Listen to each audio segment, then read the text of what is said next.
Como ustedes saben, entendemos perfectamente todas y todos que en una situación de epidemia, ahora ya pandemia, la comunicación es uno de los elementos fundamentales para poder llevar a buen término las acciones que se diseñan y se emprenden para pues mitigar la velocidad de transmisión de la infección. Y en ese sentido es que, y con ese ánimo, convocamos a estas reuniones con ustedes. Entendemos que la acción del sector salud, coordinado por la Secretaría de Salud, ha sido puntual y muy intensa desde el principio de la epidemia. Ciertamente colaboramos con ellos en diversos comités y se ha hecho un gran trabajo. Y dicho eso, hago una brevísima recapitulación de la situación. Ayer se declaró la pandemia, hay más de 120,000 casos informados, casi 5,000 fallecimientos y ciertamente todos los continentes están involucrados, así que el problema continúa creciendo, ahora con más intensidad fuera de China que en China, pero en todos lados crece finalmente, en ocasiones en circunstancias que van más allá de la capacidad de reacción de algunas entidades, sería el caso de algunas provincias en Italia, de lo que ha pasado también en Irán, y ciertamente no es el panorama que queremos nosotros enfrentar, por eso se da información mañana y tarde, por eso estamos aquí con ustedes y por eso se ha hecho énfasis en cuáles son las medidas para cortar la transmisión. Dicho eso, pues aquí en la UNAM hemos tenido reuniones con el cuerpo de directores, se han empezado a establecer algunas políticas para tomar acciones directas para ir tratando de limitar las posibilidades de establecer cadenas de contagio. Y estamos aquí pues para establecer esta comunicación con ustedes. Quisiera empezar pidiéndole a la doctora María de Jesús Arellano Medina un comentario, varios comentarios de hecho, pero el primero sería en relación a qué es lo que significa, qué implicaciones tiene la declaratoria de pandemia ya formalmente. Era algo que desde luego esperábamos, que sentimos que de hecho se tardó un poco la Organización Mundial de la Salud en hacerlo. Es una decisión que le cuesta trabajo a la OMS. Ocurrió lo mismo en la pandemia de H1N1. Y entonces no hay fórmulas aritméticas para estas decisiones. Entonces hoy se dio ayer. Así que escuchemos a la doctora Arellano. Muchas gracias, doctor Samuel Ponce. Pues ya hace 15 días se anunciaba que esta declaración de la OMS, si se daba o no se daba, y el impacto jurídico, social y económico que podría tener es lo más importante. La declaración de pandemia se refiere también a la rapidez del contagio que se está dando en los últimos días conforme a las regiones, y hoy es muy importante, dado esta declaratoria que hace la Organización Mundial de Salud, reforzar entre las instituciones de salud la comunicación, la interoperabilidad, como ya lo decía el doctor Samuel Ponce, para poder estar reportando de manera eficiente y eficaz, sobre todo para resguardar a las poblaciones más vulnerables. Y ya creo que esos datos los darán quienes están en la parte médica, quienes serían esas poblaciones más vulnerables o de mayor riesgo. Entonces, este es el impacto más importante. También la activación de los seguros médicos, por ejemplo, para quienes son viajeros.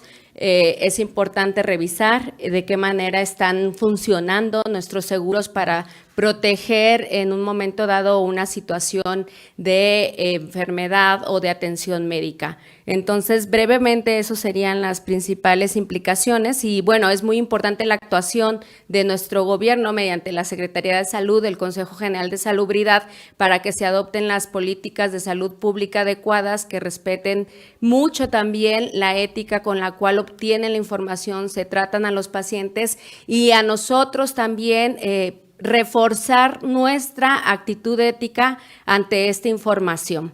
Es muy importante no generar estigmatización a ninguna persona que precisamente haya presentado un caso sospechoso, sino que reforzar la confianza en la atención que se tiene por parte del personal médico y más bien ayudar a que no se propague, y eso es muy importante mediante la no discriminación y estigmatización para poder comunicar también nosotros lo que nos está pasando sin miedo a ningún tipo de sanción social. Muchas gracias. Le pediría ahora al doctor Malaquías López Cervantes que nos hiciera un comentario en relación al significado también de la pandemia desde un ámbito un tanto más epidemiológico. Muchas gracias. Bueno, reitero la aseveración de que es un reconocimiento de la realidad.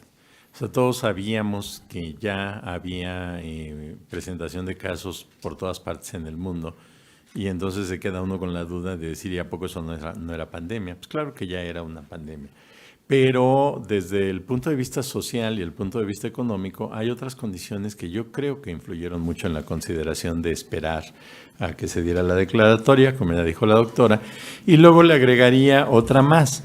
¿Qué es lo que le vamos a pedir a los países o qué le pide la OMS a los países cuando dice declaremos una pandemia? Ya los países no se ven en la cómoda posición de tomarlo como les parezca mejor, sino que ya tienen que tomar decisiones. Yo creo que lo que pasó en Estados Unidos ayer y que el presidente Trump de pronto saliera a decir cancelo todos los vuelos que vienen de Europa, es una consecuencia clara de que ya tiene que decir algo y tiene que hacer algo un gobierno. Entonces creo que esto para nosotros es algo que debemos ya tomar en consideración. Todavía estamos viendo un poco de lejecitos lo que está sucediendo, aunque ya tenemos casos, aunque ya tenemos contactos, pero creemos que todavía no hay una transmisión abierta en la comunidad. Yo personalmente tengo mis dudas al respecto. Entonces creo que es el momento de empezar a tomar algunas decisiones y de incluso implementar algunas acciones con el tiempo que sea necesario. El tiempo ahorita está a nuestro favor. Si fuera cierto lo que dice este modelo matemático, que a lo mejor después lo platicamos, de uno de nuestros compañeros de la UNAM, y el día 28 aparece el primer caso sin explicación posible, o sea, transmisión comunitaria, pues ya para entonces nos comió el tiempo y ya lo que hagamos será nada más reactivo. Entonces creo que ahorita podemos ser propositivos, debemos de prepararnos. Por ejemplo, las universidades en Estados Unidos están diciendo, vamos a cerrar y nos pasamos a hacer trabajo desde el domicilio vía internet.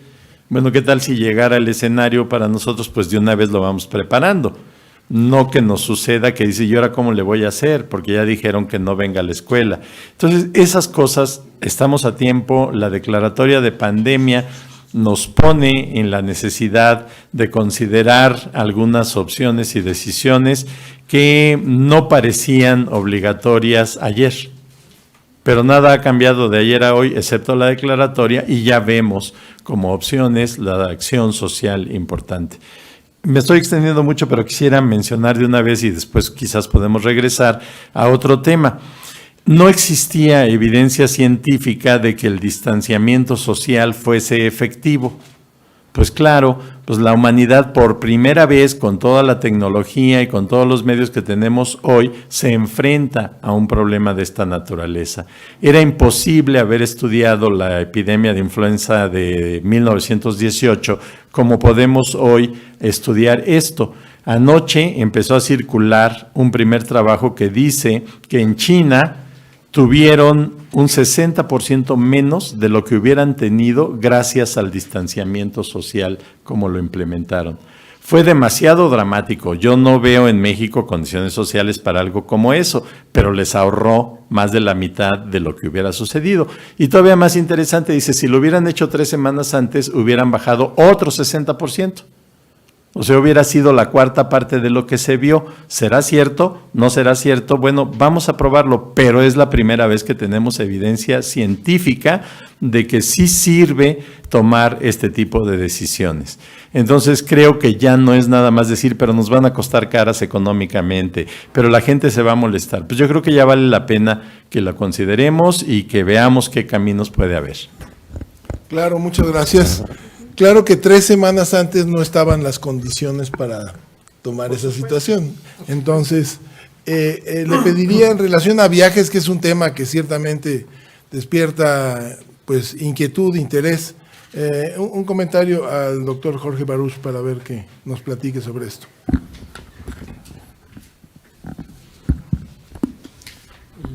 Buenas tardes a todos. Bueno, a mí me gustaría enumerar 4 acciones relevantes que ha instaurado o con las cuales ha colaborado e incentivado la Clínica de Atención Preventiva del Viajero, la UNAM. La primera, y creo que la más importante en este periodo, es la colaboración con el Centro de Enseñanza para Extranjeros para implementar un procedimiento de atención para la bienvenida de los estudiantes extranjeros que se inscriben en esta institución. Este programa se adaptó de un proyecto de investigación que venía trabajando ya la Clínica de Atención Preventiva del Viajero en cuanto a incidencia y factores asociados a enfermedades en los estudiantes extranjeros con residencia temporal. Más o menos se han recibido alrededor de 300 estudiantes en el Centro de Enseñanza para Extranjeros, aquí en Ciudad Universitaria, muchos de ellos provenientes de la región de Asia, incluidos Corea del Sur, China, Japón, Italia, en fin, de muchas partes del mundo están procediendo para estudiar el idioma español y la cultura mexicana. Se ha colaborado en el proceso de inscripción para hacer una revisión sistemática a todos ellos, médica, y dar seguimiento puntual a cada uno de los casos para ver si es que se presentan signos o síntomas respiratorios, en especial que nos interesan con respecto al COVID y otro tipo de situaciones como la contaminación del aire, cómo es que afecta a este tipo de estudiantes.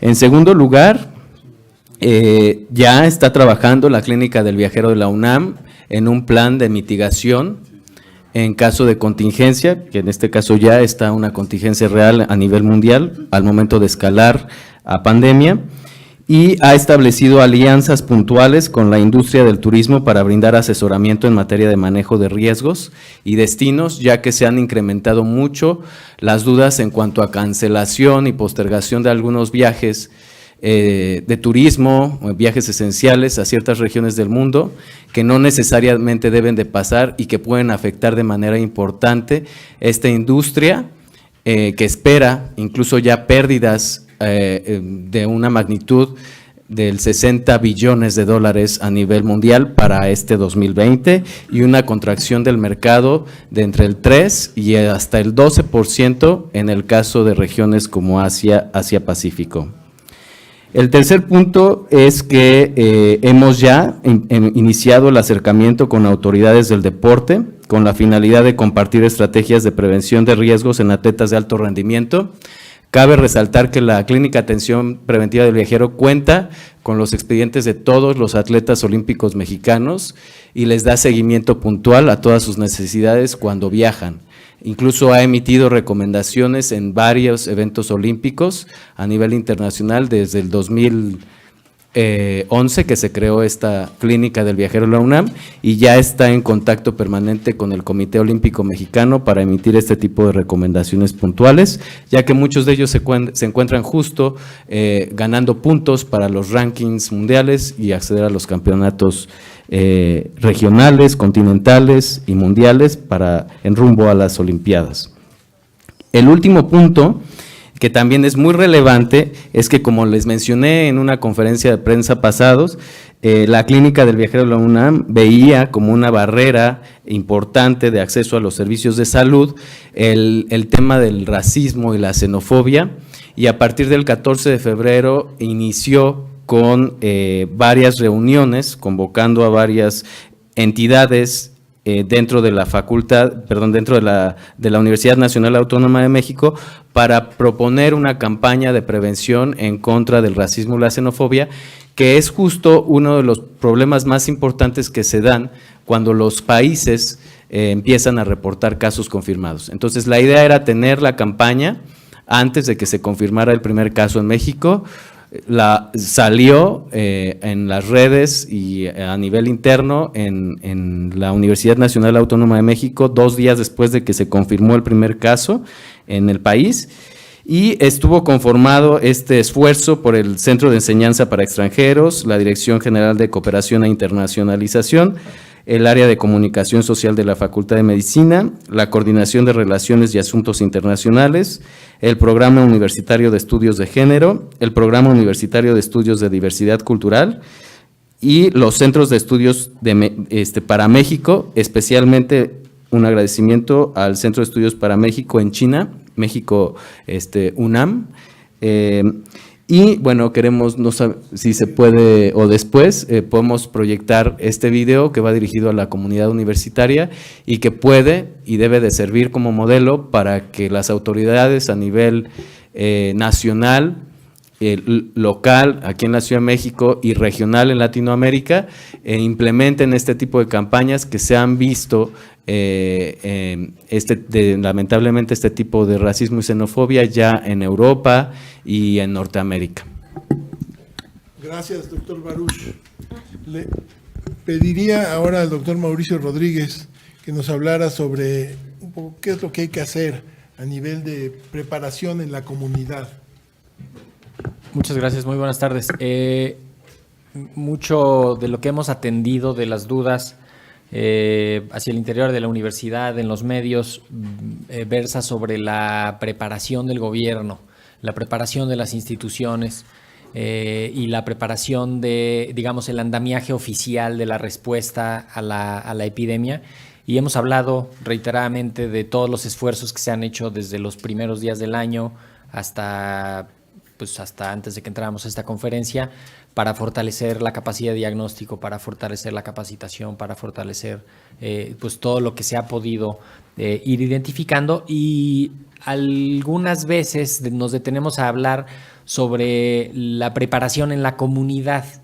De pronto pareciera que queremos que el gobierno sea el responsable de solucionar todo, y no hay que perder de vista que gran parte de la epidemia y gran parte de la conducta que se debe de seguir para poder interrumpir la epidemia ocurre en la comunidad. Entonces me detengo con 4 puntos que a mi parecer deben de ser fortalecidos en la comunidad, hacia el interior de la familia, hacia el interior de los grupos sociales. Lo primero, identificar vías y fuentes de información y de comunicación. De preferencia, las vías confiables, de preferencia la emisión de la información que está generando la Secretaría de Salud, la Universidad Nacional y los organismos internacionales que están dando la información, y quizá a nivel local específicamente hay que identificar alguno de los medios, algún líder de opinión o algún profesionista local que vaya que haber, pues, seguir en esos momentos. También es muy importante que todos identifiquen en su comunidad quiénes son los más vulnerables, ¿sí? Porque a veces hablamos del riesgo general de la epidemia y parece que todos entramos ahí en la misma bolsa, pero no hay que perder de vista que hay un riesgo mayor básicamente para los mayores de edad, para los mayores de 60, 65 años, 70, 80, 90, que la mayoría tendremos alguno cerca en nuestras casas o en nuestras viviendas. Tenemos alguna persona que cumpla con esa característica. Y además, a los que están enfermos del corazón por algo, a los que tienen enfermedades respiratorias, a todos los grupos de riesgo, es importante que la comunidad los detecte en su comunidad y sepan dónde están, quiénes son y cómo los vamos a proteger a ellos. Se tiene que tener a nivel familiar un plan para las visitas a los más grandes, la convivencia, cómo se va a reaccionar ante una posible enfermedad de alguno de ellos, vigilar que sus enfermedades estén controladas. Eso es fundamental en este nivel y eso es preparación a nivel familiar, a nivel comunitario. También los cambios de hábito a nivel individual y quizá ahorita sí ya el cambio de actitud, ¿no?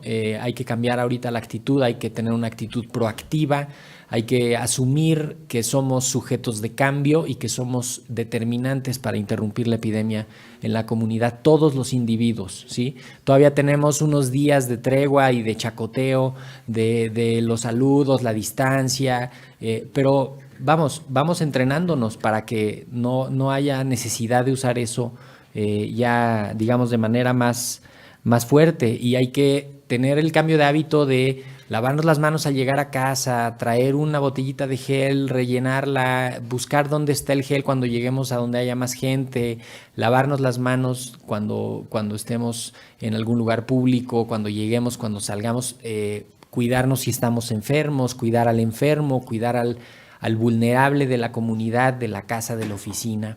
Me parece que ahí hay mucho que hacer y sin lugar a dudas tener un plan de acción a nivel familiar, a nivel individual, ¿no?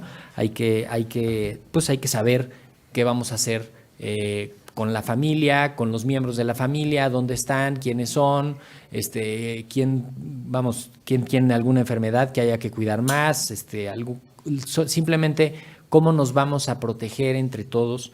Esa es básicamente la parte de la preparación. Estamos muy pendientes, lo dije al inicio, de la preparación oficial y de las intervenciones oficiales y de las acciones oficiales. Igual hay que estar doblemente interesados en la preparación en la comunidad, que, como lo hemos dicho en reiteradas ocasiones, es donde se va a interrumpir la epidemia y es donde vamos a poder dar la principal acción. Gracias, doctor Rodríguez. Atendiendo esta necesidad de comunicar a la población general, al nivel más general posible, entendemos que hay algunas ventanas de oportunidad y que quizás la comunicación que se establece formalmente de parte del gobierno, pues nos presenta oportunidades para que nosotros ahondemos en esto. Les vamos a presentar 2 videos, uno que tiene que ver precisamente con discriminación, que elaboró el área de la Clínica del Viajero, y a continuación les vamos a presentar un video que elaboramos aquí en el programa junto con Comunicación Social, que es para uso general, en donde se habla de un poco qué es el coronavirus, qué es la epidemia y qué tenemos que hacer. Adelante, Sara.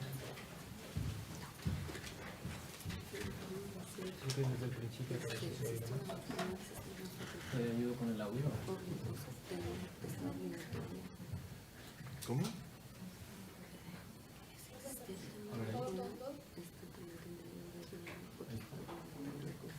Quiero un micro.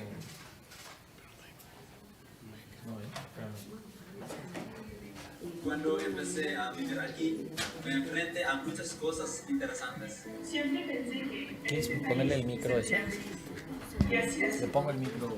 A veces escucho a personas murmurar a mis espaldas. Cuando me enteré que por el color de mi piel y por mi nacionalidad, la gente no quería hablar conmigo, me puse muy triste.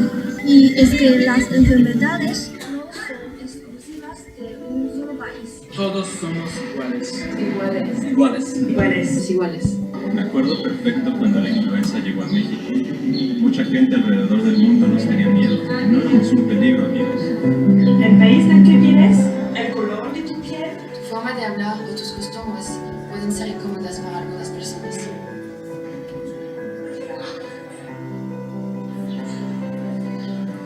Sin embargo, siempre son más los buenos. En la UNAM me he sentido apoyado, cobijado y entendido. Especialmente porque mis compañeros y profes no me teman, no me discriminan. En mi facultad siempre me han apoyado a ser alguien mejor. Eso es lo padre de estar en la UNAM. Siempre te encuentras con mentes abiertas y aprendes a abrir tu mente. Abrir tu mente. Abrir tu mente. Abrir tu mente. La UNAM es como una gran familia. Sí, como me enseñó mi amigo, mi casa es tu casa. Y sí, me siento en casa. Hay que aprender a convivir todos con respeto.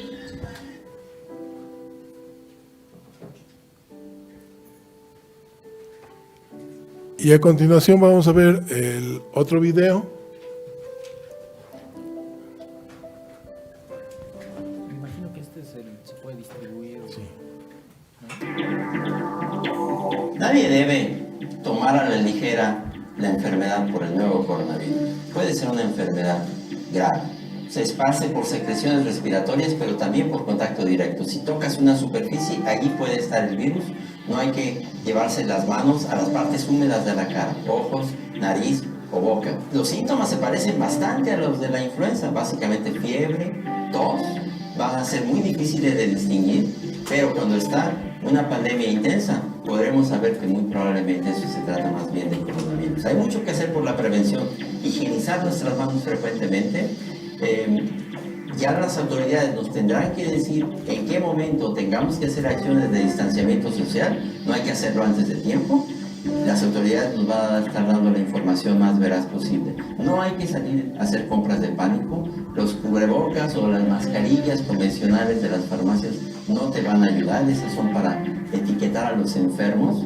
Los cubrebocas de alta eficiencia, como los que se ocupan en los hospitales, tampoco funcionan para las personas en la comunidad, funcionan exclusivamente en los hospitales. Tampoco hay que pretender que eso te va a servir. Te va a servir estar en buenas condiciones físicas, porque esta enfermedad va a tratar mejor a quien se encuentra físicamente mejor.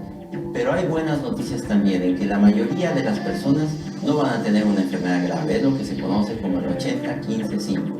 80% o no van a enfermar gravemente o van a tener un cuadro completamente asintomático que muy probablemente no los va a llevar ni a ver a los doctores. El 15%, sin embargo, van a tener un cuadro más intenso, parecido a la influenza. Ese 15% tampoco se van a enfermar de gravedad. Lo que es más preocupante es el otro 5%, que es una proporción baja, que van a necesitar un tratamiento intensivo en los hospitales. Para que eso no ocurra, hay que actuar en la prevención e insisto, al final, informarnos adecuadamente, no esparcir información falsa y esperar a que las autoridades nos estén dando información de cómo está la actividad para conocer de eventuales acciones de distanciamiento social que nos tengan que indicar. Muchas gracias. Bien, entonces estoy seguro que estos videos eventualmente los podemos compartir, desde luego, para que los pasen en lugar de anuncios de papitas, por ejemplo. Muy bien, estamos listos. La primera pregunta es Jorge Muñoz de TV Azteca.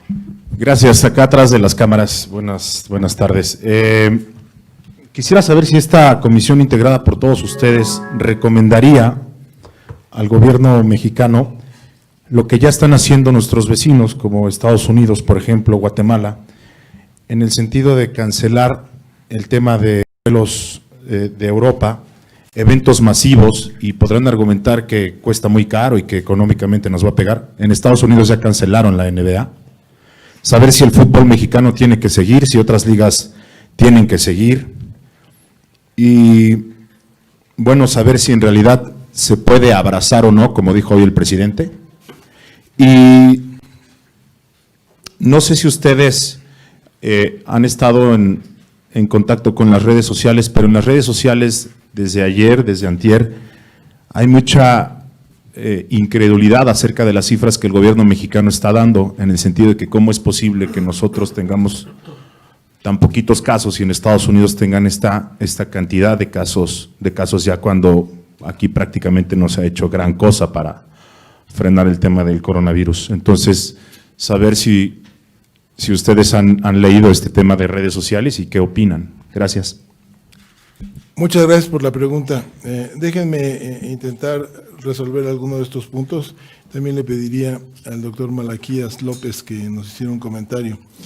En relación a la cancelación de eventos y viajes, ciertamente nosotros podemos hacer algunos planteamientos. Ya señalaba el doctor Malaquías López Cervantes nosotros tenemos desarrollado un modelo matemático que calcula que va a empezar a ser evidente la transmisión autóctona a partir del 21 de marzo, hacia finales de marzo, quizás principios de abril. Esto implica que está habiendo una transmisión en este momento que no vemos, pero que ciertamente está ocurriendo. En ese sentido, sí pensamos que este es el mejor momento para empezar a tomar este tipo de acciones, desde luego paulatinamente y desde luego también en función del mejor interés para la salud pública más que para la política. Y en ese sentido, en la universidad, a partir del 23 de marzo, vamos a tener ya una suspensión de algunas actividades que congregan multitudes. Entonces, vamos a dejar de tener seminarios, simposios, eventos, entregas de diplomas, entregas, juntas grandes, todo eso se va a suspender y de la misma manera se van a cancelar paulatinamente también a partir del 19 los viajes internacionales. No queremos decir con esto que los viajes se deban de interrumpir en el ámbito de la universidad para seguridad de los estudiantes, los académicos y los trabajadores. Consideramos que es conveniente dejar de recibir estudiantes y de la misma manera que dejen de salir los estudiantes afuera. La medida no implica y no quiere decir que se tenga que cancelar los viajes, porque no es una recomendación que pensamos sea razonable hacer. Cerrar los aeropuertos es una medida que no tiene efectividad en función de que las fronteras son absolutamente porosas, son casi una ilusión en muchos casos, y más cuando estamos tratando de contener una infección que de hecho, como ya comentamos, está en el territorio nacional extendiéndose de una manera no evidente.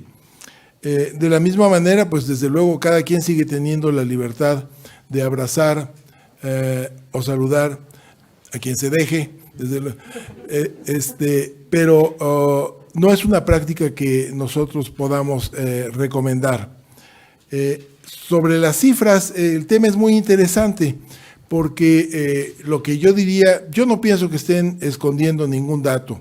Enfatizaría que lo que yo veo en el desarrollo de la actividad respecto a la epidemia ha sido completamente transparente y sabemos día a día lo que va sucediendo por los informes que son reales, en donde tenemos una diferente opinión es cómo interpretar los datos que están generando las áreas de vigilancia epidemiológica. Resulta que se han hecho pocas pruebas en el país. Se han hecho pocas pruebas en una población muy acotada por la propia definición. Entonces, vigilamos únicamente los individuos sospechosos. Es a quien les hacemos la prueba. No sabemos qué hay más allá de estos individuos sospechosos. En ellos confirmamos o descartamos, pero más allá no sabemos qué es lo que está ocurriendo. Hay estudios muy pequeñitos de algunos contactos, hay algo que ciertamente nos indica que el problema no ha alcanzado una magnitud significativa, que son los resultados de la vigilancia que se mantiene en el Instituto Nacional de Enfermedades Respiratorias, que es una ventana pequeñita, pero es una ventana que nos permitió identificar que andábamos en problemas en 2009, y en este momento en el INER no estamos viendo un reporte ni identificación de este tipo de casos. Esto no quiere decir que no esté ocurriendo. Entonces, si alguien quiere ver la fotografía y dice, esta es mi fotografía, este es mi programa, estas son mis sumas y restas, ahorita no veo transmisión, está bien. Nosotros estamos viendo la fotografía un poco diferente porque pensamos que sí hay algo más allá, atrás de la fotografía. Es diferente y es importante porque la temporalidad de nuestras acciones se modifica entonces. Y es en función de eso que estamos haciendo nuestra recomendación y nuestras acciones. Malaquía, seguramente quieres comentar algo más. Gracias, Samuel. Pues sí, qué bueno que no somos funcionarios. Estamos aquí en la universidad y entonces nos podemos dar el gusto de ver las cosas con una mayor amplitud y quizás en algún momento hasta con mayor serenidad. Miren, les voy a poner un ejemplo abundando en lo que está diciendo el doctor Ponce de León. En California, hace más de 10 días se reconoció la aparición de casos en la comunidad que no tenían un origen que pudiera ser explicado. Es decir, no tenían contacto con alguien que vino de China o de Italia, o no eran parientes o conocidos de alguna persona que ya se supiera que tenía coronavirus, sino que dicen, pues no sé, yo de pronto me sentí mal y se comprueba que tienen el virus. Eso es transmisión comunitaria. Y eso sucedió en California. Entonces, ¿podríamos o no creer que el virus cruzó la frontera? Yo diría que sí. Entonces, ese escenario no lo teníamos hace 2 semanas y seguimos viviendo como si nada más tuviésemos los casos confirmados que han sido detectados y sus contactos, pero ya podríamos tener otro escenario. ¿Cómo podríamos saberlo? Si, por ejemplo, se enferma un joven y lo único que tiene es una calenturita y se le pasa muy rápido, no va a ir al doctor, no vamos a saber qué es lo que está pasando. Yo creo que ahí es donde viene la situación que se ha comentado acerca de las dudas que hay sobre la cantidad de pruebas que se hacen en México. No estamos haciendo pruebas más allá de los casos y sus contactos. No estamos pensando que puede haber en la comunidad algo. No la vemos aquí, como dice el doctor Ponce de León. No hay casos en el INER que pudiéramos nosotros decir, miren, ahí está la prueba como sucedió en la epidemia de influenza. Pero ¿qué tal Tijuana? Esa es la frontera. Y podríamos o no poner allí algún sistema de pruebas aleatorias que en una de esas son como la trampa del ratón y lo atrapan. Y que nos demos cuenta de que hay alguien que está pasando el virus, pero que no está siendo reconocido como contacto. ¿Puede eso suceder? Sí. De hecho, antier se descubrió en Puebla una persona que vino de Alemania, que estaba dando capacitación a los trabajadores de la planta de automóviles y tenía el virus, pero no tenía signos y síntomas. Entonces, dice uno, ¿y cómo le hicieron para saberlo? Pues eso fue una detección de la empresa. No fue una detección de los medios estatales o federales, fue la empresa. Entonces, este señor pudo haber contagiado gente en Puebla y puede haberse iniciado ya esto.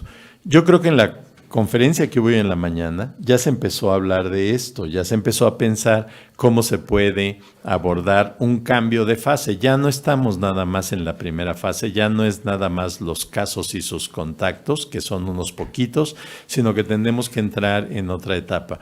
¿Es un pecado no haber hecho pruebas? Yo diría que no, como dice el doctor. ¿Por qué las vamos a hacer? Yo no sé si ustedes lo sepan, pero una prueba de estas cuesta, según los japoneses, como $150. Entonces no podemos andar haciendo esas pruebas así de pásele, no gusta que le hagan una detección de coronavirus, pues eso sería tirar dinero a la basura de una manera irresponsable. Pero sí se puede actuar de manera responsable. Y nosotros recomendaríamos, creo, desde la UNAM, pues que se empiece a pensar un poco, como dicen los jóvenes de hoy, fuera de la caja. Y que empecemos a imaginar las formas en que puede cambiar el escenario. ¿Qué tal si tiene razón el que hizo el modelo que está presentando la UNAM y que de veras en 2 semanas aparece algún caso que está originado en la comunidad? Para entonces ya nos rebasó la situación. Y si en ese momento empezamos a decir, oigan, ¿y qué tal si cerramos? Pues mejor vamos a pensarlo desde ahora. Como dijo el doctor, ya la universidad está considerando que hay una serie de eventos que no pasa nada si se cancelan. O a lo mejor sí pasa, ¿no? Va a haber algún chavo triste porque no hay un concierto. Bueno, pues vamos a darle un video para que se le quite la tristeza. Pero tenemos que ser ya anticipatorios. Tenemos que estar ya imaginando un horizonte que si logramos evitarlo, qué bueno. Y no vivir ese escenario y encontrarnos en una situación complicada. Miren, el doctor ya también habló de otra situación, creo que fue el doctor Mauricio. Dice, llega un joven, se contagia y eso se le va a pasar en 2 días. Pues sí, pero tiene abuelo. y regresa a su casa y contagia a su abuelo y a lo mejor su abuelo se muere. Entonces creo que tenemos que ir más allá. No es nada más el gobierno, somos nosotros. Cuando les decimos, oigan, hay que lavarse las manos, dicen, no, otra vez salen con lo de las manos. Bueno, de veras, a ver, díganme, ¿cuántas veces se han lavado en las últimas 24 horas las manos? ¿Sí? Hemos tenido el cuidado de no estar tocándonos. Digo, yo enfrente de todos ustedes me he estado tocando los ojos y la cara repetidamente y he visto que ustedes también. Entonces tenemos que interiorizar ese tipo de condiciones y empezar a cambiar ahorita. Porque si queremos cambiar en 3 semanas o en 4 o en 5, va a ser tarde. Sí, así es importante esta comprensión de que la educación y el mensaje tienen que ser paulatino, sostenido para que evidentemente se modifiquen las prácticas. El hecho además es que efectivamente en términos de la actividad académica de la UNAM ya se inició formalmente la planeación de continuar actividades por vía en línea para estar listos si acaso fuera necesario tomar alguna otra medida. Exacto. Sí. Tengo el material. Fanny Miranda de Milenio. Buenas tardes. Sí, justamente iba a preguntar si se estaba analizando esta posibilidad de interrumpir las clases y seguirlas en línea. ¿A partir de qué fecha más o menos sería? También respecto a los estudiantes del extranjero, ¿estos cuándo llegaron? ¿Y hay sospechas de que alguno tenga el contagio, esté contagiado, o es solamente para descartar? También nos decía doctor Ponce de León que esta declaratoria se emitió tarde. ¿Cuáles serían entonces las consecuencias de que la pandemia se haya emitido tarde? Y también al doctor Malaquías, alcancé a escuchar que, no sé, quizá lo entendí mal, que dudaba entonces de que solamente existieran estos casos. Creo que ya adelantó algo en la respuesta anterior. Gracias. Bueno, evidentemente no hay una fecha. Estamos planeando ir escalando a actividades. Estamos ahorita planeando cómo va a ser la organización de la actividad académica en línea. Estamos planeando, sí, ya con una fecha definida, suspender actividades masivas. Y vamos a ir viendo cómo se desarrollan las cosas. Efectivamente, como ya se apuntaba, esto se puede prolongar unas semanas, pero si empezamos a ver qué se acelera, estaremos listos en el momento para hacerlo. Simultáneamente tenemos una campaña intensa. Un ejemplo son los 2 videos que acabamos de mostrar para nuestra comunidad y también para la sociedad en general de cuáles son las medidas de prevención para evitar la transmisión. Perdón, ¿y serían todos los lugares y campus? Sí, claro, desde luego. En el campus de aquí y los demás campus fuera de todas las escuelas, sí. Bueno, perdón.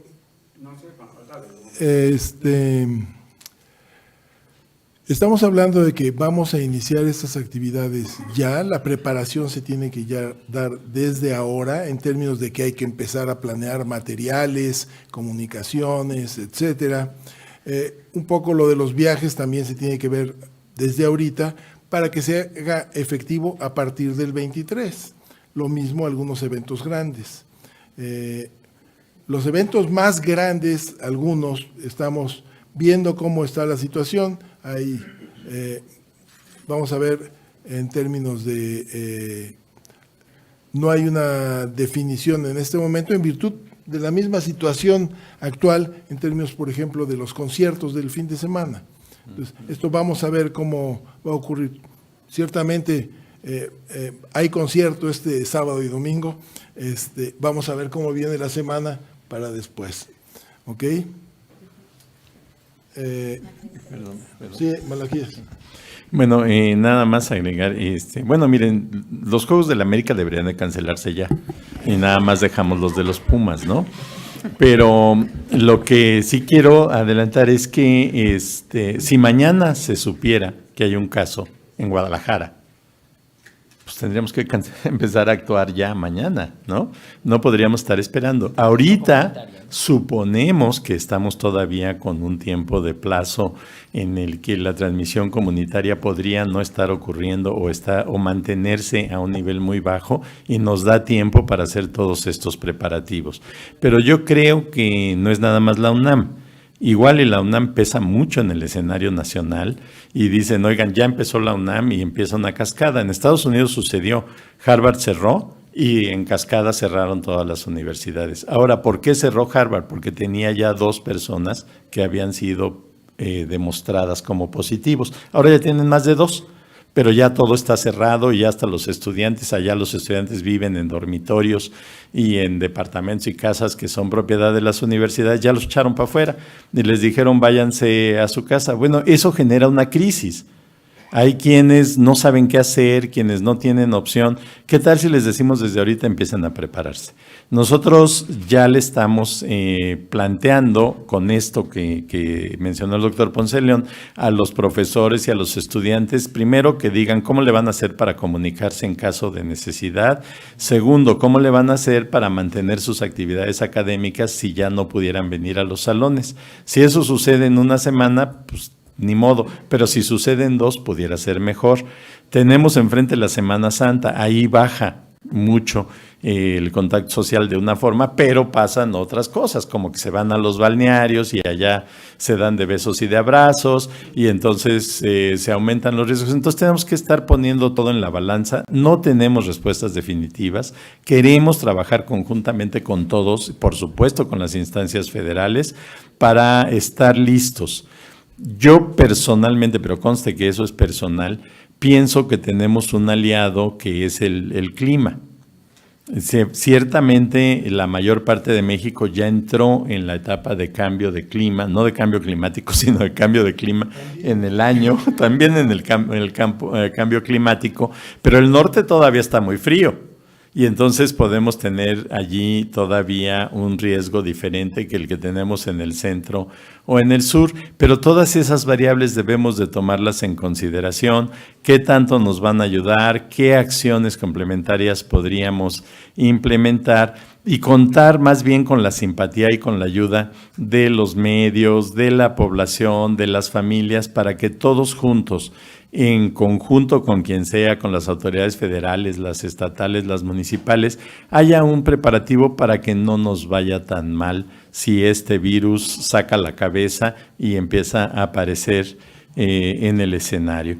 Entonces creo que sí es una buena oportunidad, creo que es el momento de actuar, de hacer entender a toda la gente la importancia de que no tenemos por qué morir de algo que podríamos evitar. Digo, me refiero a los viejos, ¿no? ¿Y hasta cuándo como yo. podría prolongarse esta suspensión de clases? Puedes saber ahorita. 2 semanas, ¿cuánto es lo que estarían preparando ya a distancia para 2 semanas tomar clases en línea? Bueno, le voy a poner un ejemplo. Si una escuela reporta que tiene un alumno que se demuestra positivo, lo notifica y pone atención. Si hay un segundo, la escuela va a cerrar. ¿Cuánto tiempo va a cerrar? Pues mínimamente 14 días. Mínimamente, pero en términos de la universidad, esto realmente va a haber que tendrá que evaluarse paulatinamente conforme vayan ocurriendo los casos y las noticias, ¿no? En este momento no podemos definir ningún tiempo. Le pediría al doctor Baruch que respondiera. Solamente me gustaría resaltar algo que ha estado mencionando el doctor Malaquías consistentemente, que es la responsabilidad compartida de toda la sociedad para hacer frente a una epidemia o a una pandemia, como es el caso. Como ustedes verán, la universidad forma parte de la sociedad civil y ya está preparando un plan de mitigación en caso de algunas contingencias. Entonces eso respondería a la pregunta sobre el fútbol y los deportes en México, ¿qué van a seguir? Bueno, muchos de ellos cuentan con el apoyo de la iniciativa privada y pues deberán de conciliar los planes de mitigación en caso de contingencia con el gobierno federal y los gobiernos locales para saber qué hacer en caso de que se presenten casos en la región en donde están ubicados los estadios o donde están ubicados y programados los torneos. Y con respecto a los estudiantes del extranjero que preguntan cuándo llegaron y si hay alguien enfermo, bueno, pues se realizaron las revisiones médicas, de acuerdo, se les levantó un historial clínico a todos y se les está dando seguimiento. Hasta el momento no hay nadie con signos y síntomas respiratorios ni de otro tipo. Cuando llegaron es muy variable, es la primera vez que se hace un levantamiento de este tipo. Entonces es la primera vez que estamos detectando patrones migratorios, sociales, de viaje y de salud en este tipo de estudiantes. Entonces hay personas extranjeras que llevan viviendo 6 meses aquí y es la primera vez que acudieron al CEPE para pues tomar clases de español, ¿no? Porque trabajan aquí y quieren mejorar su español. Y hay estudiantes que acaban de llegar hace alrededor de 7, ya van 7 días, más o menos 7, 8 días, y que van a iniciar actividades. Entonces, es muy variable, es un rango muy grande, y bueno, a todos les estamos dando el mismo seguimiento. Teresa Moreno, del Universal. Gracias, buenas tardes. Yo tengo un par de preguntas.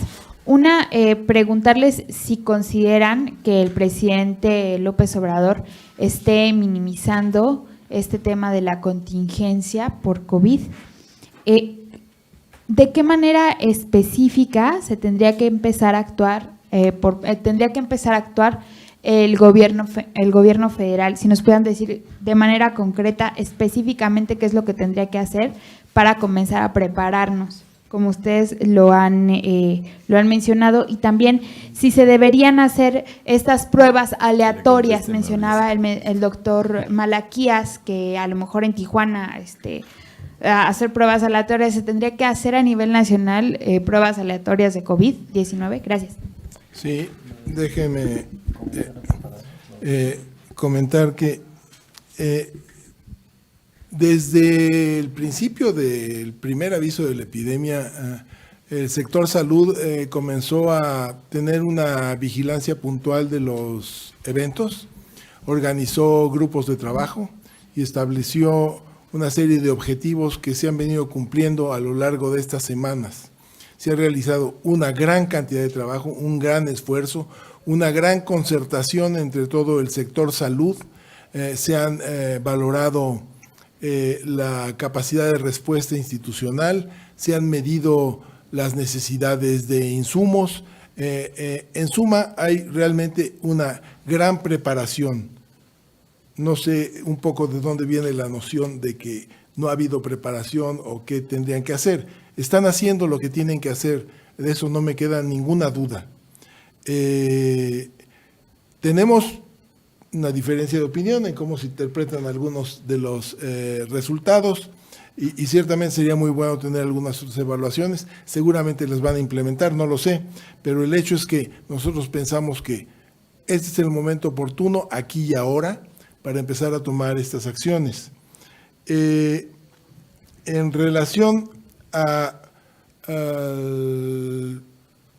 la posición del presidente en ese sentido, nunca he percibido que trate de ocultar la situación, todo lo contrario. De hecho, le he dedicado grandes espacios de tiempo y él tiene una perspectiva particular de esto, pero la política federal que plantea el doctor Hugo López-Gatell es muy clara en ese sentido.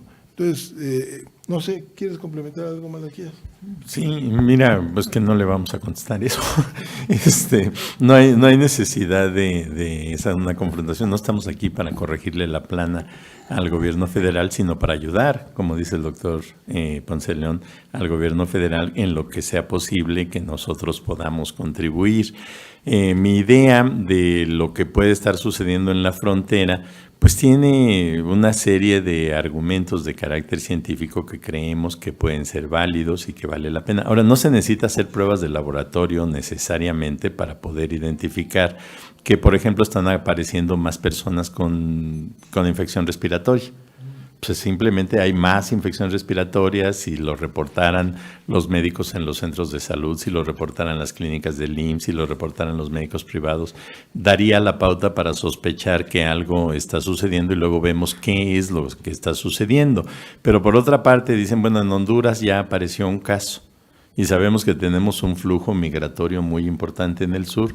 ¿Qué tal si eso lo que nos está diciendo es que los contactos que hay entre América Central y el norte, pues de alguna manera siembran el virus y que luego lo vamos a tener vía los flujos migratorios que tenemos? Hay que estar, insisto, anticipando un poco el futuro. No debemos de menospreciarlo. Debemos de pensar en algunas cosas que pueden suceder. Nosotros aquí en la universidad tenemos y ya hemos tenido casos de estudiantes que han regresado de Europa y que pudieran haber traído también el contagio. Entonces tenemos que ponernos de acuerdo, ya hemos avanzado en eso, sobre qué les vamos a recomendar.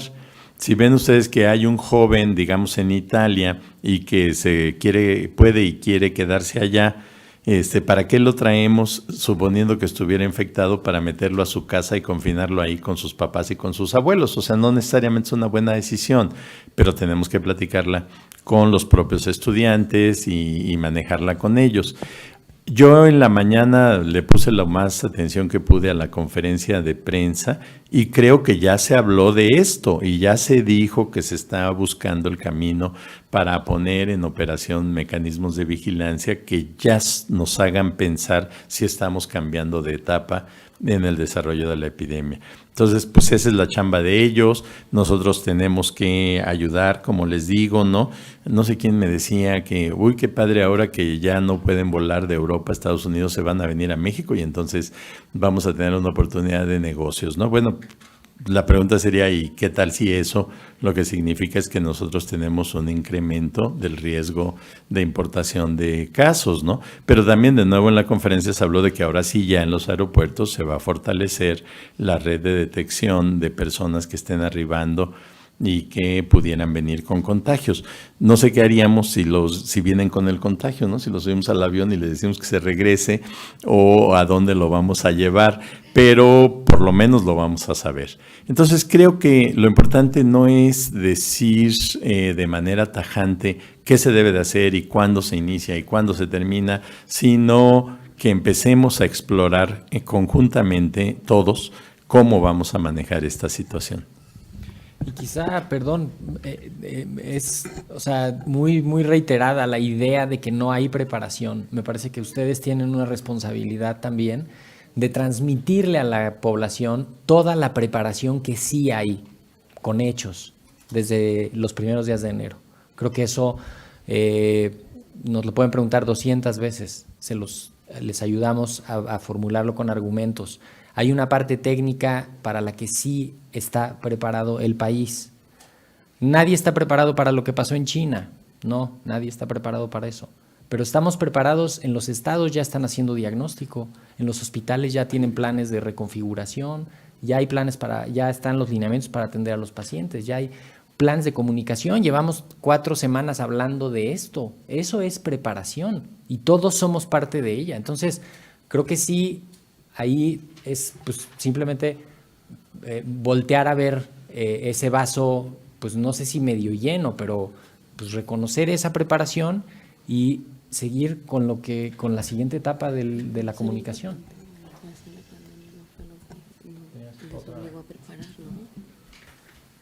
Una pregunta, Natalia Vitela de Reforma. Buenas tardes, tengo varias preguntas. Primero, y quisiera precisiones. Este modelo matemático habla de que el 21 de marzo ya habría diseminación comunitaria. ¿Esto significa el escenario 2 del que ha hablado la Secretaría de Salud? Sí. Segundo, una vez que inicie, una vez visto esto, la UNAM el 23 de marzo empieza con todas estas acciones en una segunda fase, que sería cancelación de viajes de académicos e investigadores, sería eventos masivos cancelarlos y las clases suspendidas. Clases suspendidas no. Eventos como los que describimos a partir del 23 de marzo y tiene que ver un poco con el cálculo del modelo matemático y con lo que estamos viendo en el reporte de casos en el país, lo que estamos viendo que ocurre en Estados Unidos, lo que vimos que ha ocurrido en Italia. Ustedes han visto las gráficas de cómo van ocurriendo un pequeño número de casos, alcanza una determinada magnitud y la transmisión se incrementa exponencialmente. Lo mismo ocurrió en Corea. Entonces, es un poco lo que estamos previendo en el escenario. Y, doctor Malaquías, usted hablaba de que ya estamos en el escenario 2. Usted comentaba y textual dijo, tengo mis dudas de estar en el escenario 1. Entonces, sí me gustaría que nos precisara, para que no quede duda al respecto. Y por último, preguntarle al doctor Ponce, quiero que quede claro, o que me quede claro. Las acciones que ha tomado el gobierno han sido las adecuadas desde lo que ustedes han visto, pero dicen, ¿ya es el momento de tomar acciones aquí y ahora para una segunda fase? ¿Eso es lo que el gobierno ya tendría que estar haciendo? Gracias. ¿Qué tipo de acciones? Bueno, hola Natalia. Ya no me sorprende. Pero bueno, miren, no podemos contestar así como si fuera blanco y negro. No podríamos decir la fase 1 termina el 20 de marzo y el 21 empieza la 2. No. Lo que nosotros estamos diciendo es que asumimos que todavía estamos en la primera etapa, pero en algún momento podría darse el cambio. ¿Qué tal si nos empezamos a preparar para el posible cambio? ¿Cuándo va a ocurrir? Pues cuando aparezca el primer caso que, digamos, no tiene origen explicable en los contactos y los contagios. Pero, por una parte, tenemos que exigirle, en todo caso, ahí sí, al gobierno que haga bien la tarea que tiene que hacer, asumiendo que estamos en la primera etapa. Y lo que nosotros proponemos es, desde acá de la universidad, les sugerimos que en base a lo que estamos leyendo todo el tiempo, a las pláticas que estamos teniendo, ya es tiempo de empezar a pensar en la posibilidad de entrar en la fase 2. ¿Por qué? Pues porque lo hemos visto, así le pasó a Italia, así le pasó a otros países, tuvieron durante largo tiempo aparentemente 0 y de repente se disparan. Ahora, ¿cuáles son los motivos de los disparos? Eventos masivos.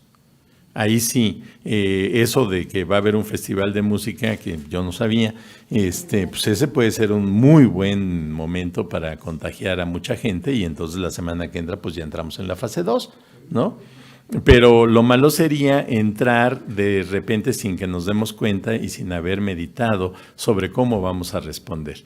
Lo que estamos nosotros recomendando para la universidad creo que puede servir como punto de partida para que a partir de allí otros, incluyendo las instancias gubernamentales, reflexionen sobre las posibilidades de implementación de acciones complementarias de control. Va a pesar siempre mucho el aspecto, sobre todo, de carácter económico. Porque no solo implica el gasto de decir vamos a comprar materiales para atender enfermos y respiradores y lo que sea. No, implica el costo de decir vamos a cerrar centros vacacionales o vamos a cancelar viajes, etcétera. Y entonces, bueno, el país sabemos que tiene una economía que está pasando un momento difícil y el mundo también. Entonces, adelantarse demasiado con las acciones va a ser demasiado caro. Pero es algo como trabajar así en el filo de la navaja, en qué momento es oportuno tomar cuáles decisiones. Pues mire, a mí no me gusta la música del Vive Latino, entonces yo sí lo recomendaría. Pero más que nada por la contaminación sonora. Pero seamos claros, nosotros realmente no venimos aquí a dar recomendaciones que van más allá de la universidad. Nosotros estamos haciendo públicas las recomendaciones que consideramos pertinentes en este momento para la comunidad universitaria, que desde luego está inmersa en la sociedad, no solo de la Ciudad de México, sino de todo el país. Estas acciones tienen que contemplar una visión de las etapas no tan esquemática, porque no son propiamente... Es un fenómeno biológico, una epidemia extraordinariamente complejo, que para poderlo asimilar de alguna manera lo llevamos a alguna aritmética y decimos, sí, el periodo de incubación es este y este es el R0, etcétera, etcétera. y hacemos un modelo matemático y decimos, bueno, a lo mejor empieza el 21 de marzo, y hacemos unas etapas para permitirnos ser más eficientes en nuestro quehacer para contender o para mitigar la transmisión. Pero realmente esto es un continuo, y entonces tenemos una etapa 1, mientras se está gestando la etapa 2, e incluso en algún momento López-Gatell dijo, podríamos ir de la 1 a la 3, podría suceder, pero ciertamente hay una lógica en visualizar esto como las etapas, pero insisto, no se trata, esto no es, estamos en el cuarto 1 y vamos a cruzar la puerta para llegar al cuarto 2, no es así. Es un escenario mucho más complejo en donde se va transformando, donde se está moviendo el virus por la sociedad. Es un poco lo que va ocurriendo. Y desde ese punto de vista, alguien decía que, bueno, ¿en qué etapa estamos ahorita? Bueno, a lo mejor estamos en la 1.9 o estamos en la 2.1. A lo mejor, desde mi punto de vista, yo creo que andamos como por las 2.3, efectivamente. Pero es un poco también una impresión porque no tenemos datos para justificar, yo pienso que ni una ni la otra. El 68% decía de que bajó en China la muerte, la propagación de infecciones con el distanciamiento social. Ajá. El punto es el número de casos. O sea, si tuvieron 80,000, pudieron haber tenido 60% más. ¿Sí? Y la otra que pues esa no es factible, pero suena bien, es la de pudieron haber tenido la mitad. Claro, pues ni siquiera sabíamos que el virus era el virus, entonces no podían haberla implementado, pero sí podemos nosotros aprender de lo que pasó allá. ¿Y en China en qué tiempo hicieron Pues llevan más de 2 meses, ¿no? Empezó a finales de diciembre y el distanciamiento apenas están empezando a levantarlo. Ahora, lo que ellos hicieron, pues está muy difícil que lo hagamos nosotros, pero muchas cosas sí podemos. Tengo a Ana Portela de Financiero Bloomberg. Hola, buenas tardes. Bueno, tengo muchas preguntas, pero voy a cortarlas. Entonces, si no voy mal, ustedes lo que están diciendo es tenemos que ser eficientes, con lo cual probablemente en un futuro tendremos que limitar eventos, no sé si cancelar vuelos, pero de momento por un tema quizás económico podemos alargarlo, ¿no? ¿Es así lo que están diciendo? Porque es que si no, a mí, o sea, lo que no entiendo es por qué tenemos que esperar a la fase 3, que haya miles de personas contagiadas y probablemente muertas, para empezar a cancelar vuelos o eventos. Luego, la postura que ustedes tienen hoy de empezar a ser precavidos, empezarnos a preparar, ¿se deriva de este modelo matemático que les ha dado una fecha aproximada o se deriva del hecho de que ayer se declaró ya una pandemia? Vale, de momento eso. A mí nada más me gustaría hacer un comentario adicional sobre, porque no me gustaría que se quedara al aire lo del Vive Latino. Hay que precisar que en este momento no estamos en las fases, no contamos con evidencia suficiente para entrar a una fase en donde se tengan que cancelar eventos masivos. Lo que sí exhortamos es a la población a que los asistentes se informen en sitios oficiales, tanto del Gobierno de México como del Programa Universitario de Investigación y Salud o en la Facultad de Medicina de la UNAM. Existen sitios web especializados en información sobre el COVID-19, en donde se puede consultar información para ver cuáles son las medidas preventivas, las medidas que disminuyan los riesgos de infecciones respiratorias agudas, y que nos van no solamente a disminuir el riesgo de enfermedades respiratorias en este tipo de eventos masivos, sino que también como el COVID-19, sino que otras como la influenza estacional H1N1 que sigue circulando y otro tipo de enfermedades respiratorias que pueden circular incluso con interacciones de viajeros internacionales, a asistencia de eventos masivos como eventos de rock, como es el Vive Latino, en donde pueden circular incluso enfermedades como el sarampión. Entonces también hay que estar al pendientes de la salud y de las recomendaciones sanitarias para disminuir el contagio de enfermedades vía respiratoria. Entonces esa sería como la precisión en cuanto a eventos de concentración masiva tipo Vive Latino. Muchas gracias por la puntualidad. A ver, voy a repetir. porque ya lo repetí más de 2 veces. El escenario es que estamos entre el 1 y el 2, estamos en ese tránsito. El cálculo del 21 es un modelo matemático que escuchamos, que atendemos y que se suma a la epidemia que estamos viendo en otros países, a lo que estamos viviendo en el contexto internacional y a la información que aquí mismo en México se genera. En función de eso, estamos planteando tener medidas de tipo académico aquí en la Universidad Nacional Autónoma de México, empezar a planear el tener un programa que pudiera ser en línea, empezar a planear actividades que se van a ir disminuyendo en términos de que a partir del 23 de marzo los eventos masivos de los que ya hablamos dentro del campus de la universidad, es la recomendación que hacemos para el campus, no más allá del campus. No venimos aquí a anunciar las medidas que si debe o no debe atender la Ciudad de México. Entonces, que quede muy claro, estamos básicamente medidas que son necesarias de implementar para la continuidad del trabajo académico y disminuir ciertamente también algunos riesgos que eventualmente se van a desarrollar y de manera importante, en la medida de lo posible, mitigar esta transmisión que todavía no tenemos evidente en el escenario del reporte epidemiológico. No sé si queda claro. En cuanto a la parte que mencionaban sobre la suspensión de viajes, en ese sentido, nos debemos de referir a la declaración que ya hizo hace un par de días la Organización Internacional del Turismo en conjunto con la Organización Mundial de la Salud, en donde se condena cualquier tipo de bloqueo, digamos, o cancelación de viajes, porque esto va en decremento de la capacidad de los países para allegar recursos y poderlos disponer para la contención de este tipo de enfermedades. En este sentido, sí es importante anteponer el bienestar de las personas, pero también es importante comunicar la responsabilidad que tienen los viajeros antes, durante y después de un viaje.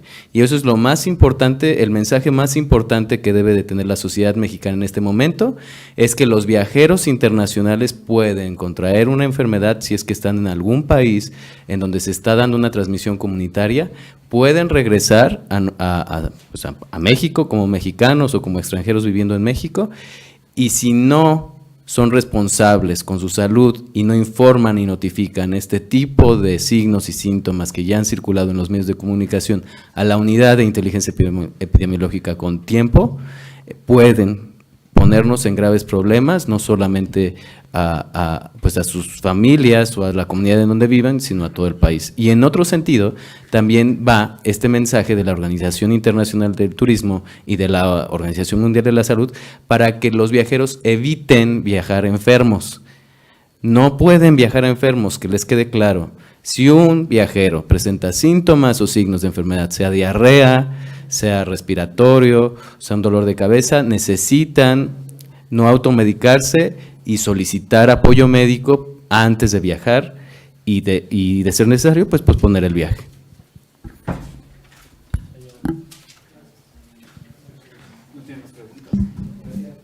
Tengo a Santiago Jiménez de Justicia TV.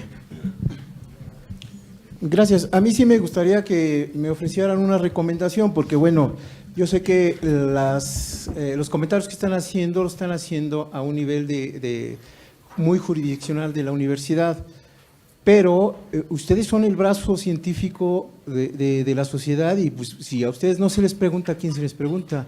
¿No?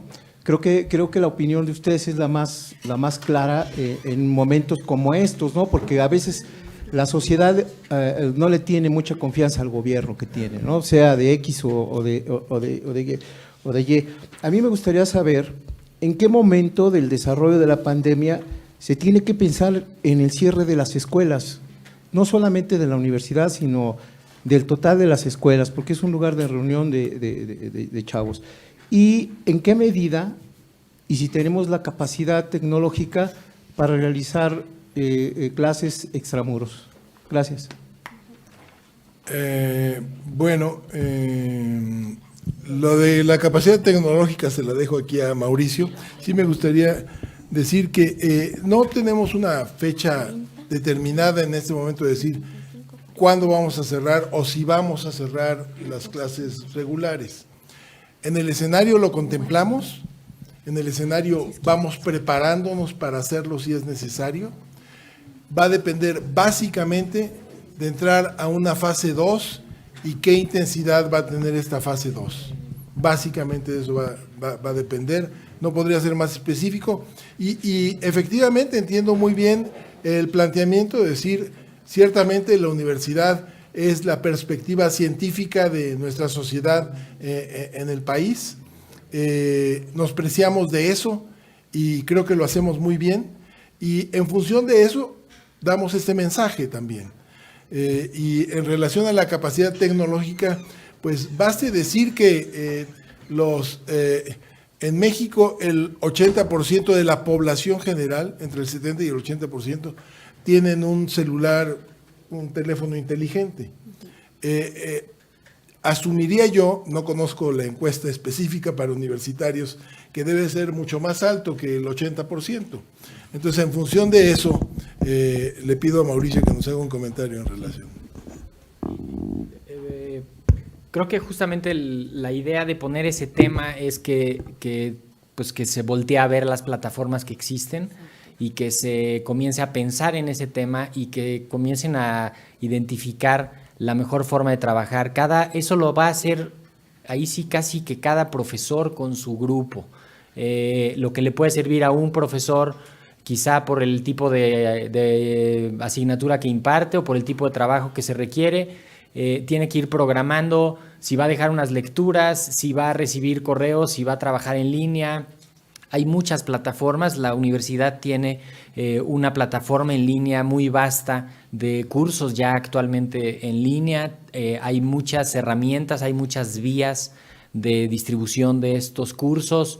Hay todo un área de educación a distancia de la universidad que tiene cursos y que tiene herramientas para la comunicación. Entonces hay que voltear a ver hacia el interior de las comunidades de cada facultad, de cada escuela, cómo lo puede resolver cada programa de acuerdo a las necesidades específicas de su área.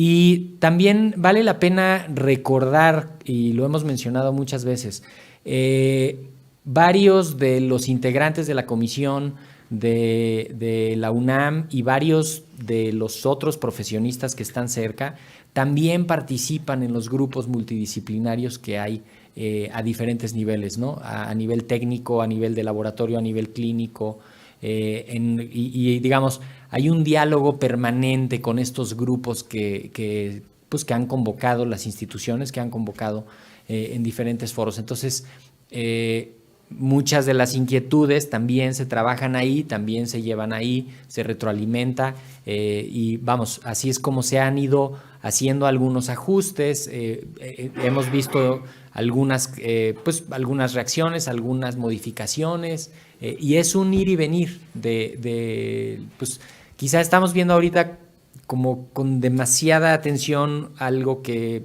es dinámico y que es cambiante, ¿no? Y que hay que estar pues todos atentos a cómo se va modificando eso, ¿no? No sé si. Sí. Vale la pena señalar que yo creo que la universidad tiene una gran capacidad para tener esta comunicación tecnológica en múltiples plataformas. Visiten ustedes los sitios. Como ejemplo pondría nada más la página del Programa Universitario de Investigación en Salud. Ahí podrán ustedes encontrar prácticamente todo lo que quieran saber en relación al coronavirus y la pandemia actual. Bueno, miren, yo quisiera agregar una cosa. Yo creo que queda muy claro que no le sacamos la vuelta al toro. O sea, sí es cierto, la universidad es un recurso nacional y estamos aquí sin que nos obliguen. Venimos porque estamos dispuestos a encontrar un punto de comunicación con ustedes y a través de ustedes con la sociedad. Ahora, ¿nosotros en qué nos basamos? Bueno, pues nos basamos en lo que es materia de nuestro quehacer cotidiano. Este modelo de Gustavo Cruz que dice que se va a cumplir el 27 de marzo o el 21 de marzo, lo que fuera, ¿no? Está basado en el supuesto de que los vuelos van a seguir tal cual y que todo el periodo del modelo está abarcado porque la gente vuela por avión y entonces lleva y trae el virus. Yo les diría, bueno, piensen en el escenario de Juchitán. Ahí pues casi no hay vuelos, ¿no? Y entonces uno diría, bueno, los de Juchitán no tienen problema el 21 de marzo, pero sí los de Guadalajara. No se puede. Quiero que quede claro que estamos tratando de interpretar lo mejor posible la información que se puede generar, de la que se tiene a disposición para poder hacer estimaciones. Si nosotros vemos las curvas de cómo se han presentado las epidemias en otros países, diríamos entre 4 y 6 semanas después de que aparece el primero, podrían empezar a aparecer casos ya de transmisión local. Eso pues a lo mejor se va a cumplir por allá del Viernes Santo. Entonces tampoco está tan equivocado quizás el modelo y pudiéramos verlo. Si nosotros llegamos al Viernes Santo y no tenemos transmisión comunitaria, pues deberíamos de sentirnos contentos. Y si a nivel internacional alguien dice, sospecho de ustedes, pues que sospeche. Pues qué bueno, ¿no? Pero la realidad sería pues que no lo tenemos. Entonces, en base a eso estamos trabajando. La epidemia de influenza en la Ciudad de México se declaró el 23 de abril. O sea, tampoco estamos ya fuera del periodo de peligro para que se den este tipo de problemas. Entonces, quiero que quede claro que no es que le estemos sacando la vuelta, pero no tenemos respuestas tajantes y concluyentes y no le podemos venir a decir al gobierno federal, al gobierno estatal, al gobierno municipal, oye, en Zacatlán de las Manzanas no te preocupes, ya todos se rieron, ya saben por qué, porque allí tienen características genéticas diferentes. No podemos. Hace 2 meses ni siquiera sabíamos que el virus existía, y no me refiero a los mexicanos, a los humanos. O sea, es algo que nos sorprendió a finales de diciembre y que ya estaba entrado este año, se dijo, ay, es un virus y es nuevo, ¿no? Entonces, estamos respondiendo ante condiciones de gran incertidumbre, sugiriendo lo que nos parece razonable. Y creo que en ese escenario nos debemos de estar comunicando con ustedes y entender las preguntas de ustedes y tratar de responderlas lo mejor posible. Y déjenme hacer 2 aclaraciones. No se suspenden a partir del 19 de marzo. Empezamos a planear su suspensión a partir del 19 de marzo para que se haga efectivo esto a partir del 23 de marzo. Académicos y visitantes internacionales y... No, en ese momento empiezan a planear, porque no es algo que podamos decir, mañana cancela, ¿no? Hay que tenerlo en mente para irlo planeando, porque de otra manera sería ciertamente muy abrupto. Y en caso de que se registren 2 alumnos en una escuela, vamos a suponer, en medicina cierra, no la institución, medicina cierra 2 semanas. Y vamos a ver cómo evolucionan las cosas, tanto en el ámbito interno como en lo que está ocurriendo en el campus, como lo que está ocurriendo en la ciudad, para tomar otras decisiones. ¿Listo? ¿Ya se cansaron? También una última pregunta, Juan Omar Fierro, de Proceso. Bueno, creo que estamos todos muy centrados en lo inmediato, pero ¿qué posibilidad hay de que este virus sea como la influenza? O sea, que esté circulando ya de manera definitiva y que entonces el brote fuerte no sea ahorita, que a lo mejor las condiciones climatológicas nos ayudan, sino diciembre, ¿no? Porque además no hay vacuna y todavía no han desarrollado ningún medicamento. Entonces, es un medicamento que llegó, es un virus que llegó para quedarse y que va a estar circulando, como en el caso de la influenza, pues ya de manera permanente. Es una pregunta muy interesante. El razonamiento ciertamente tiene fundamentos. Lo más probable es que el virus se establezca, de acuerdo a cómo ha evolucionado hasta ahorita, de una manera permanente, en una circulación alrededor del globo. ¿Cuánto tiempo le va a llevar recorrer todo, parece que muy rápido, está llegando muy rápido, ciertamente va a afectar a la gran mayoría de la población, ya lo señalaban, diferentes análisis epidemiológicos demuestran que hasta el 70% de la población eventualmente se va a infectar. Esto no ocurre de un solo momento, sino que va a ocurrir, el virus va circulando, así como ha venido de China, Asia, Medio Oriente, Europa, dependiendo de los flujos de viajeros fundamentalmente, cómo llega a Norteamérica. Ustedes ven cómo la costa oeste tiene más casos. Nueva York es un punto particular, pero tenía más casos en general, Washington y California, básicamente por este contacto con Oriente principalmente. Entonces, y así va a seguir, va a evolucionar de Estados Unidos al sur, y no necesariamente solo por esta ruta, pero se va a extender y va a cubrir y va a pasar, va a dejar a un grupo de la población inmunizada con anticuerpos y va a volver efectivamente. Va a establecer una temporalidad y vamos a ver cómo va desarrollándose. Una posibilidad es efectivamente la que se plantea, de que se atenuara el número de casos para volver a resurgir en otro momento, pero evidentemente manteniendo una cadena de transmisión de baja intensidad, podría ser, es uno de los escenarios. Ciertamente, para eso, de momento sí tendría que decir que es solamente especulativo. ¿Puedo? Sí, claro. Miren, al respecto, creo que no podríamos pensar que el virus llegó en 2020 y ya 2021 se regresa a los murciélagos. O sea, ya es un virus de humanos, se va a quedar en los humanos. Y los humanos vamos a tener que adaptarnos, como está diciendo el doctor Ponce de León, gradualmente a la presencia del virus. Ojalá que el brote no fuera ahorita, sino en diciembre, porque a lo mejor en diciembre, si no es que ya tenemos alguna vacuna, a lo mejor también ya podemos tener algún tratamiento para las personas que presentan enfermedad grave. Entonces, pues, qué pena por China, pero nosotros ya tendríamos la oportunidad de contar con instrumentos. Entonces, creo que hay que verlo en ese sentido. Conforme va pasando el tiempo, este escenario social no se va a repetir con este virus. Ojalá que no llegue pronto otro virus nuevo y que nos ponga en este mismo escenario, pero creo que eso ayuda también a transmitir confianza en la sociedad. Le garantizo que México va a existir dentro de un año.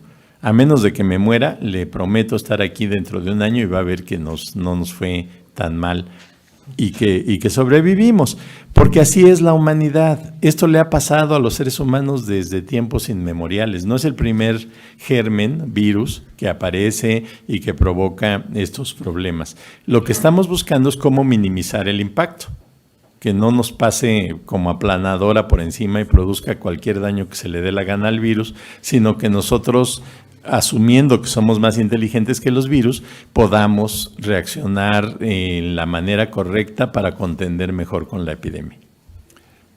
Me gustaría aclarar, porque entiendo que alguien entendió que había 2 casos de COVID-19 en Ceú. No hay.